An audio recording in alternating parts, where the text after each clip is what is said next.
Hello listeners, welcome back to hello slow story world. ఈరోజు మన channel కోసం నేను రాసిన కథ నా ఊపిరి నువ్వే పార్ట్ 7 అండి.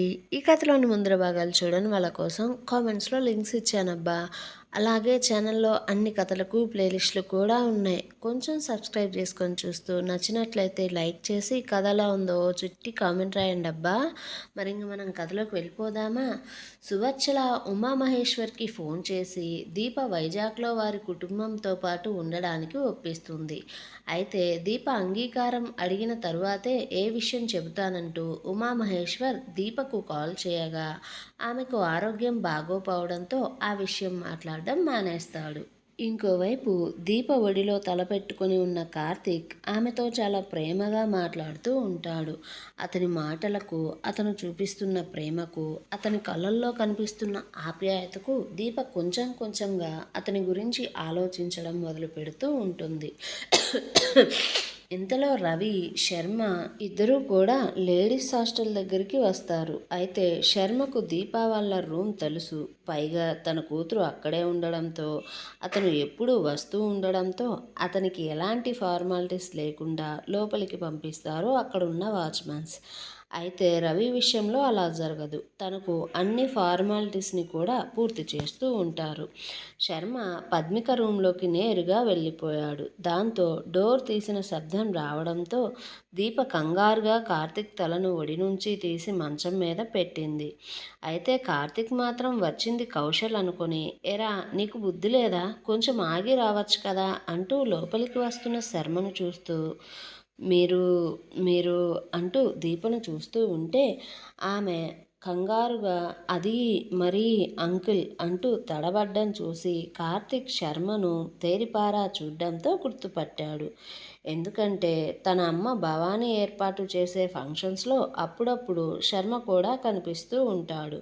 దాంతో కార్తీక్ కూడా కొంచెం ఇబ్బందిగా, అంకుల్ తను దీప, నేను దీపను ప్రేమిస్తున్నా అంటే శర్మకు అసలు ముందు అక్కడ చూసింది అతను నమ్మలేక తన కళ్ళ ముందు జరిగేది నిజమా కాదా, తను వింటుంది అబద్ధమా అనే భ్రమలో ఉన్నా సరే కార్తీక్ మాటలు అతనికి సంతోషం తెచ్చిపెట్టాయి. ఇంతలో దీప చిన్న పిల్లలా శర్మ దగ్గరికి వచ్చి కార్తీక్ మీద కంప్లైంట్ చేస్తున్నట్లుగా, అంకుల్ తన పేరు కార్తీక్, ఈ కాలేజ్ తనదేనట, నన్ను చూసిన కానుంచి ప్రేమ ప్రేమ అంటున్నాడు అంకుల్, చూడ్డానికి బాగానే ఉన్నాడు, పైగా మంచివాడిలాగే ఉన్నాడు, కానీ ఇదంతా నాకొద్దు, మీరైనా చెప్పండి ప్లీజ్ అంకుల్, మీకు మా నాన్న ఇంకా మా కుటుంబం సంగతి బాగా తెలుసు కదా అంటుంటే శర్మ ఆమె మాటలకు నవ్వుతూ దీపను ఆ బెడ్ మీదే ఓ పక్కన కూర్చోబెట్టి అతను తెచ్చిన మెడిసిన్స్ ఇంకా ఫ్రూట్స్ని ఆమె పక్కనే పెట్టి కార్తీక్ని ఆమెకు మరోవైపున కూర్చోబెట్టి వారిద్దరినీ కూడా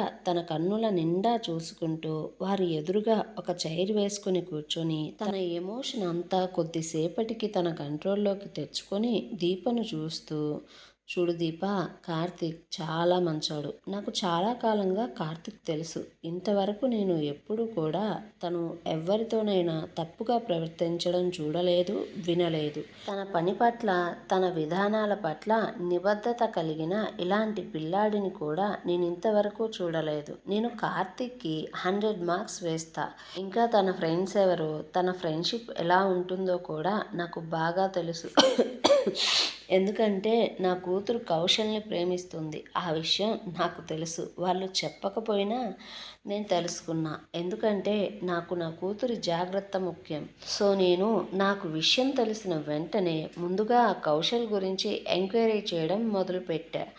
కౌశల్ కార్తిక్ ఫ్రెండ్ అని నేను ఆ పిల్లాడిని 50% నా కూతురికి భర్తగా ఓకే చేశా.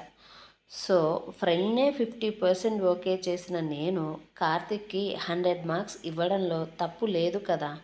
నేనైతే ప్రేమకు, ప్రేమికులకు అస్సలు వ్యతిరేకం కాదు దీప, కానీ నాకు ప్రేమ అనే పదాన్ని దుర్వినియోగం చేయడమే అస్సలు నచ్చదు. కాబట్టి నువ్వు నేను మీ నాన్నకు చెప్తానని భయపడాల్సిన అవసరం లేదు. నేనైతే మీ ప్రేమకు ఫుల్ సపోర్ట్ చేస్తా, అలాగే మీ ఇద్దరికి కావాల్సినంత సాయం కూడా చేస్తా అంటూ మాట్లాడుతూ ఉంటే కార్తిక్ అతని మాటలన్నీ విని ఆలోచనలో పడ్డాడు.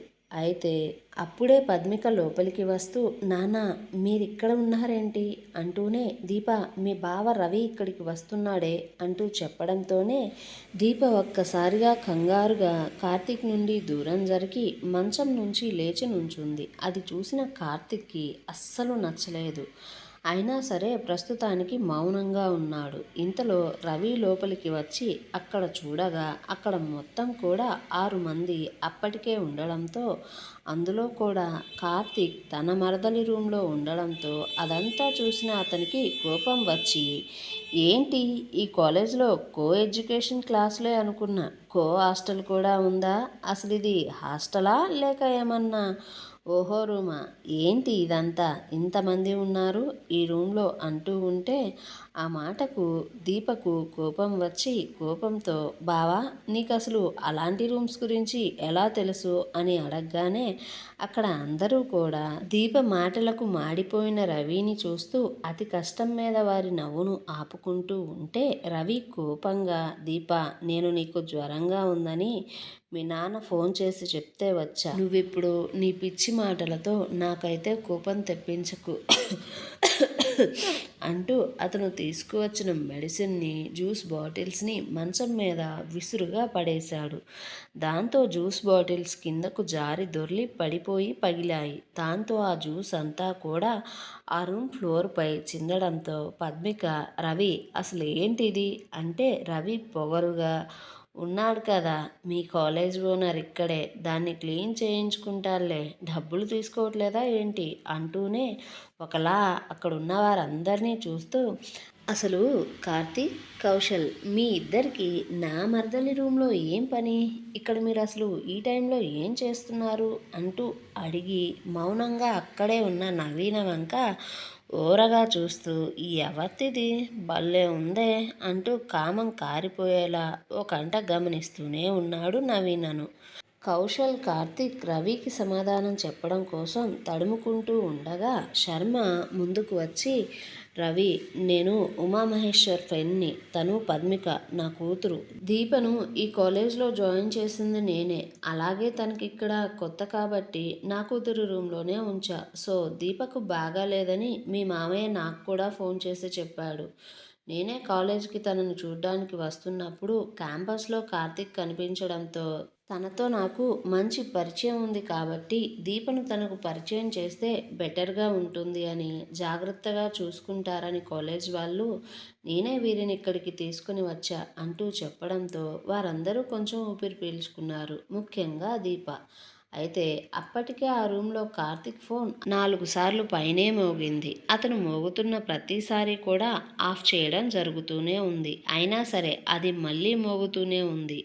దాంతో దీప అప్పటికే అక్కడ జరిగిన దాంతో చాలా విసుగు చెందినా సరే మధ్యలో ఆ ఫోన్ ఆమెకు చిరాకు పెట్టిస్తూ ఉంటే, కార్తీక్ వైపు చూసి ఆమెకే తెలియకుండా చిన్న కంటి సైగతో ఫోన్ తీ బాబు అంటూ చెప్పగా కార్తీక్ ఇక తప్పక ఆ ఫోన్ తీసుకుని బయటికి విసుగ్గా వెళ్ళి ఆన్ చేసి, ఏంటి నీకు అసలు బుద్ధి లేదా, ఒకరు ఫోన్ తీయకపోయినా ఫోన్ కట్ చేస్తున్నా బిజీగా ఉన్నారు అని అర్థం చేసుకోవాలి, చదువుకున్నావు ఆ మాత్రం తెలియదా కల్పన అంటూ ఆమెను అరుస్తూ ఉంటే, కల్పన మాత్రం మనసులో అతన్ని తిట్టుకుంటూ పైకి నవ్వుతూ, అది కాదు కార్తీక్, ఎన్నిసార్లు నీకు ఫోన్ చేస్తూ ఉన్నా సరే ఏంటి విషయమని ఆలోచించేది లేదా ఏంటి, కట్ చేస్తూనే ఉన్నావు అనగానే కార్తీక్ సరే ఏంటి విషయం చెప్పు అనగా కల్పన సంతోషంగా తను లెక్చరర్గా కార్తీక్ కాలేజ్లోనే చేస్తున్నాను అంటూ నవ్వుతూ చెప్పడంతో అది విన్న కార్తీక్,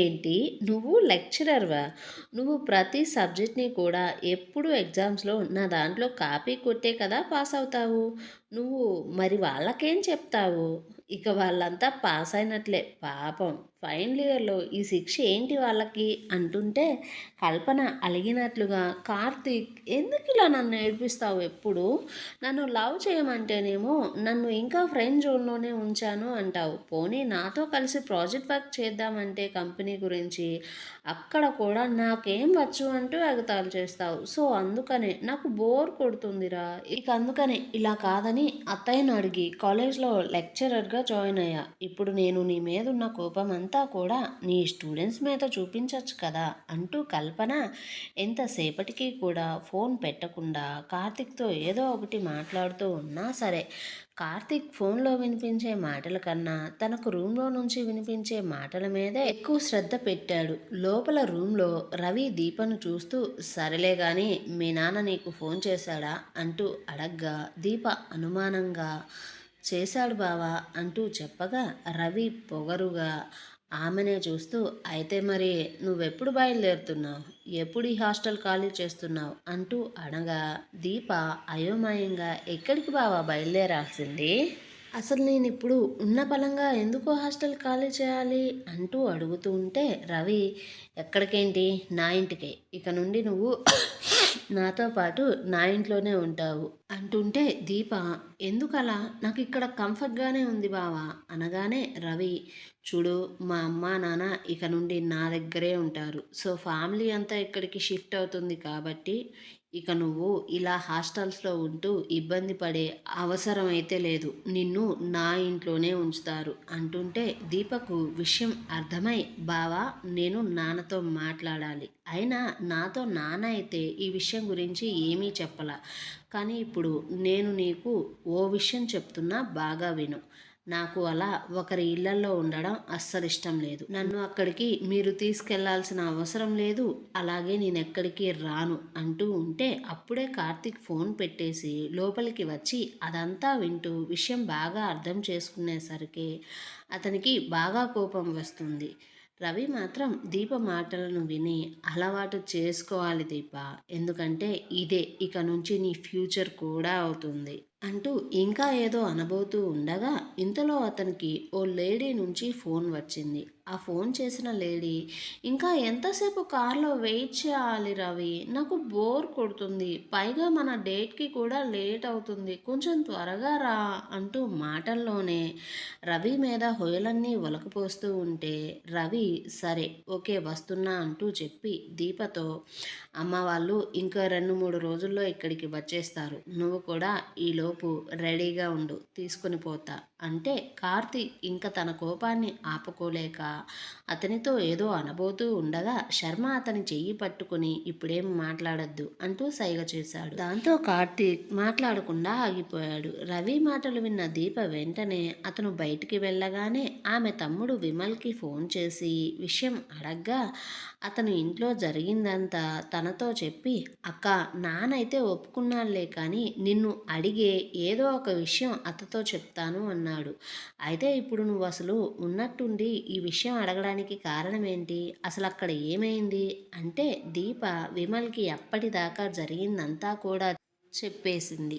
దాంతో విమల్ సరే అక్క వెళ్ళడం వెళ్ళకపోవడం అయితే నీ ఇష్టం, మరి నాన్న అడిగితే అసలు నువ్వేం చెప్తావు అంటే నాన్న అడిగితే నేనేదో ఒకటి చూసుకుంటాలేరా అంటూ చెప్పి దీప ఫోన్ పెట్టేసి ఎదురుగా ఉన్న శర్మ వైపు చూస్తూ అంకుల్ ఇప్పుడు ఎలా అంటుంటే అతను దీప నువ్వు బాధపడకు నేను మీ నాన్నతో మాట్లాడతా అని దీపను చూస్తూ అతనికి పాపం అనిపించేసరికి అందరూ బయటికి పోదాం, తను పాపం వచ్చిన కానుంచి ఏదో ఒక విషయంలో సఫర్ అవుతూనే ఉంది, తనను కొంచెం రెస్ట్ తీసుకొనివ్వండి అంటూ ఉంటే కార్తీక్ ఒక్క నిమిషం అంకుల్ అంటూ దీప ముందుకు వెళ్ళి నుంచొని ఆమె ముఖాన్ని అతని చేతుల్లోకి తీసుకొని దీప ఇప్పుడు నేను చెప్పేది విను, నేను నిన్ను ప్రేమిస్తున్నా, నాకు రవి నచ్చలేదు, తను నీతో ప్రవర్తిస్తున్న తీరు కూడా నచ్చలేదు, ఒకవేళ నువ్వు తన ఇంట్లో ఉండేటట్లు అయితే ఇప్పుడే ఇక్కడే నేను నిన్ను పెళ్లి చేసుకుని నా ఇంటికి తీసుకుని పోతా, నేను నిన్ను పెళ్లి చేసుకోవడానికి నీ ఇష్టంతో కూడా నాకు పని లేదు, ఏం జరిగినా సరే ఆ తరువాత నేను చూసుకుంటా, నువ్వు ఈ హాస్టల్ నుంచి ఈ క్యాంపస్ నుంచి దాటిపోవడం అంటూ జరిగితే నా భార్యగానే పోవాలి అని కరాఖండిగా కార్తీక్ చెబుతూ ఉంటే దీప అతని మాటలకు కోప్పడుతూ కార్తీక్ అసలు నువ్వేం మాట్లాడుతున్నావు, నీకు పెళ్ళి అంటే ఓ ఆటలా ఉందా? ఎలా పడితే అలా అనేస్తున్నావు? ఇప్పుడు నీకు రవికి పెద్ద తేడా ఏముంది చెప్పు? నువ్వు కూడా తనలాగే మూర్ఖంగానే మాట్లాడుతున్నావు కదా కార్తీ! ఎప్పుడైనా ఎదుటివారిని అర్థం చేసుకో. వారి మనసెరిగి ప్రవర్తించడం నేర్చుకో కార్తీ! ప్లీజ్ నాతో ఇదంతా చెయ్యకు. నాకు చాలా డిస్టర్బెన్స్గా ఉంది. ముందు మీరైతే ఇక్కడి నుంచి బయటికి వెళ్ళండి అంటూ రూమ్ గుమ్మాన్ని చూపించింది కార్తిక్కి. అయితే దీప కోపంతో తనను కార్తీ అని పిలవడంతో కార్తిక్ సంతోషపడిపోతూ ఆమెకు అంతకు ముందు చెప్పిన మాటలను గుర్తు తెచ్చుకుంటూ బయటికి వచ్చాడు. అలా వచ్చిన వారిలో శర్మ, నేను కార్తిక్తో కొంచెం ఒంటరిగా మాట్లాడాలి అంటూ వారితో చెప్పగా వారందరూ కూడా అక్కడి నుంచి దూరంగా వెళ్ళిపోగా కార్తిక్తో శర్మ చాలాసేపు ఒంటరిగా ఓ విషయం గురించి మాట్లాడాడు. అయితే అదంతా విన్న కార్తిక్కి అసలు మొదట విషయం సరిగా అర్థం కాలేదు. కానీ కొంచెం కొంచెంగా అర్థం చేసుకోవడానికి ప్రయత్నిస్తూ ఉన్నాడు. అలా మరుసటి రోజు ఉదయం దీప క్లాస్లో కూర్చొని కార్తిక్ ఈరోజు కూడా క్లాస్కి ఏమన్నా వస్తాడేమోనని ఎదురు చూస్తూ ఉంటే అప్పుడే కల్పన లెక్చరర్గా ఆ క్లాస్లోకి వచ్చి క్లాస్ అందరినీ సబ్జెక్ట్స్లో టెస్ట్ చేస్తున్నాను అనే వంకతో దీపనే టార్గెట్ చేస్తూ చాలా ప్రశ్నలే అడిగింది. అయితే దీప ఆమె చదువు గురించి అడిగిన ప్రతి దానికి సమాధానాలు చెప్పింది. దాంతో కల్పన ఈగో హర్ట్ అయ్యింది. ఆమెను ఎలాంటి క్రిటిసైజ్ కూడా చదువులో చేయలేకపోవడంతో. దాంతో ఆమె 4 రోజుల్లో జరగబోయే సెమినార్ని గుర్తుపెట్టుకొని అదే క్లాస్లో అంతకు ముందు వరకు టాపర్గా ఉన్న ఫజీరాను లేపి, ఏంటి నీ టాప్ ప్లేస్కి ఇప్పుడు ఎసరు వచ్చినట్లుందిగా, నువ్వు మంచి మార్క్స్తో ఈ క్యాంపస్ టాపర్ అయ్యి ఈ ఇయర్లోనే విదేశాలలో స్కాలర్షిప్తో ఈ క్యాంపస్ నుంచి చదువుకోవాలని, అక్కడికి పోవాలని నువ్వు చాలా కలలే కన్నావు కదా. స్టాఫ్ రూమ్లో నీ గురించి కూడా చాలా గొప్పగా చెప్పుకుంటున్నారు. కానీ ఇక్కడికి వచ్చి చూస్తే నిన్న కాక మొన్న వచ్చిన ఈమె నీ కలలు నెరవేర్చనిచ్చేలా లేదే అంటూ ఆమెను రెచ్చగొడుతూ ఉంది. ఎందుకంటే ఆమె ఎలాంటిదో కల్పన ముందుగానే తెలుసుకుని వచ్చింది క్లాస్కి. కల్పన మాట విన్న ఫజీరా దీపను చూస్తూ, చూడండి మేడం, ఇల్లు అలగ్గానే పండగ కాదు, కొత్త పిల్ల కదా, ఏదో కొంచెం ఉత్సాహం ఎక్కువైపోయి తన టాలెంట్నంతా ఒకేసారి ప్రదర్శించేస్తుంది. కానీ 2 రోజులు పోతే ఎవరేంటో ఇక్కడ వారికి బాగా అర్థమవుతుంది. ఇప్పుడు ఎలాగో అందరం ఫైనల్ ఇయర్స్, రిజల్ట్స్ దాకా అసలు ఎందుకు వెయిట్ చేయడం? ఇంకో 4 రోజుల్లో ప్రతి ఒక్కరూ కూడా ఇండివిజువల్స్ ఐడియాస్తో ఎక్స్ప్లెయిన్ చేసే సెమినార్ ఉంది కదా, దాంట్లో చూసుకుందాం. మా ఐడియాస్ ఆ కంపెనీ వాళ్ళకు నచ్చితే వాలంటీర్గా కొన్ని రోజులు అక్కడే వర్క్ చేస్తాం. మా మార్క్స్తో పాటు మా ఐడియాలు కూడా వారికి నచ్చాలి. అలాగే ఆ కంపెనీకి మా ఐడియాతో ప్రాఫిట్స్ రావాలి, పేరు రావాలి. అయినా మీకు ఈ సంగతి తెలుసు కదా, క్లాస్ రూమ్లో ఎవరైనా చెప్తాడు, ఎగ్జామ్లో రాసినోడే టాపర్ అవుతాడు. ఇంకో 4 రోజుల్లో తెలిసిపోతుందిగా మాలో ఎవరు ఉంటారో. అయినా అందరూ చూస్తూనే ఉంటారు కదా, మెకానికల్ ఇంజనీరింగ్ వాళ్ళు ఏదైనా వెహికల్స్ మీద కానీ, ఏదైనా కొత్త పరికరాల మీద కానీ, కొన్ని స్పేర్ పార్ట్స్ మీద ప్రత్యేకంగా పనిచేసి వారి ఫైనల్ ఫుటేజ్ అనేది కాలేజ్ లెక్చరర్కి అందిస్తారు. ఇప్పుడు ఇది కూడా అలాంటిదే. మేము సాఫ్ట్వేర్ని, న్యూ యాప్స్ని, ప్రోగ్రామింగ్ కోడ్స్ని కొత్తగా ప్రజెంట్ చేయాలి. సో ఆ సెమినార్లో ఆ క్లాసుల్లో ఎవరైనా సరే నన్ను దాటిపోవడం అనేది అస్సలు జరగదు అంటూ వాళ్ళిద్దరూ కూడా దాని గురించి మాట్లాడుకుంటూ ప్రత్యేకంగా దీపనే క్లాస్ అందరి ముందు చాలా అవమానంగా మాట్లాడుతూ వారు సంతోషపడుతూ ఉన్నారు. క్లాస్ నుంచి వెళ్ళిపోతున్న కల్పన ఒక నిమిషం ఆగి మరీ దీపనే చూస్తూ, సీట్ వచ్చినంత తేలిక కాదు ఐడియాని స్టేజ్ మీద పాస్ చేయించుకోవడం. అయినా నేను నీ పాత కాలేజ్ సంగతి తెలుసుకున్నా. తెలిసిన తర్వాత అనిపించింది, కాలేజే ఫ్రాడ్ చేస్తే ఇక అందులో ఉన్న స్టూడెంట్స్ చేయకుండా ఉంటారా చెప్పు. నువ్వు అక్కడ వాడిన తెలివితేటలన్నీ ఇక్కడ వాడమాక. ఎందుకంటే ఇది నీ పాత కాలేజీలా చేతగాని కాలేజ్ కాదు అంటూ ఆమెను హేళన చేసింది. అయితే దీప మొదటిసారి అంతటి అవమానాన్ని ఎదుర్కోవడంతో ఆమె మనసంతా దాన్ని తట్టుకోలేక దాని గురించే ఆలోచిస్తూ ఉంటే ఇంతలో తనకు అదే సమయంలో ఉమామహేశ్వర్ ఫోన్ చేసి రవి ఇంటికి వెళ్ళడం గురించి ఆమెను అడుగుతూ ఉన్నాడు. ఇంకోవైపు అప్పుడే కాలేజ్ క్యాంపస్కి వచ్చిన కార్తీక్ ఆమె వైపుగా నడుచుకుంటూ రావడం, అతని చేతుల్లో ఓ వస్తువుని తీసుకొని రావడం చూసి దీపలో కంగారు మొదలయ్యింది. ఏమండోయ్, ఇంతకీ కార్తీక్ తెస్తున్న వస్తువు ఏంటి? దీప తన తండ్రికి ఎలాంటి సమాధానం చెప్తుంది? ఇంతకీ సెమినార్లో కల్పన దీపను ఏ విధంగా అవమానాల పాలు చేస్తుంది? తెలుసుకోవాలంటే మన ఛానల్ మీద ఒక కన్నేసి ఉంచండి అబ్బా.